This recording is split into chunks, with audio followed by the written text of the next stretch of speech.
يقول شاعر استمد الهامة من خالقه بالمنطقة والقيثان بالموهبة والحكمة الفطرية.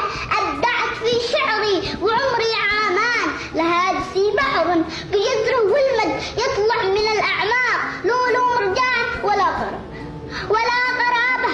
طالما أنا من قوم للعرف والمعروف والجود كيان، والشعر موروثا لنا ومداول جيلا ورا جيلا، ولا له عنوان من الزرعة أرض الهبة والعزة، من السعيدة أرض تبع حسان، من مارب أرض الجنتين الخضراء، من حمير من ديزن من قحطان، من عرش بلقيس من معين وسبع، من رام ذات المجد من ذو ريدان، من صنعاء من عدن من صعدة من المقلع من دمار من عمران. باسم اليمن وشعبها وجيشها والقائد أنقل تعازينا وجم الأحزان إلى المملكة وإلى الملك وأخوانه أهل الجلالة والسمو والسلطان، ونعزي الشعب السعودي والجيش وكل مسلم في جميع الأوطان على فقيد الأمة العربية، فهد الذي فقدانه أكبر خسران من كان للإسلام وأهله ذخرا مشهود له مجدا وجودا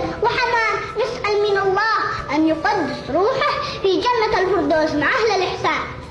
يا أسرة تاريخها يحكيها، أساسها واثق حصين الأركان، رحلة مع التاريخ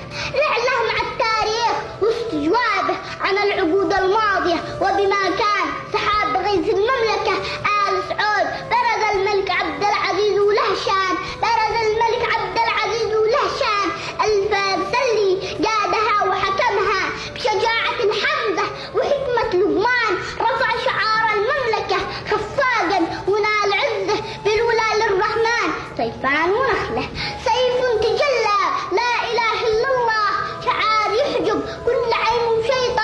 أفضل شعار معتمد في العالم من يوم تعلى في سماه إلى الآن، وبايا سود حتى قيام الساعة بحماية الله رغم عنف العدوان. وحد بها الشعب السعودي وحكم بالشرع والسنة، عدالة ميزان، ومع العرب وقع وثيقة عهده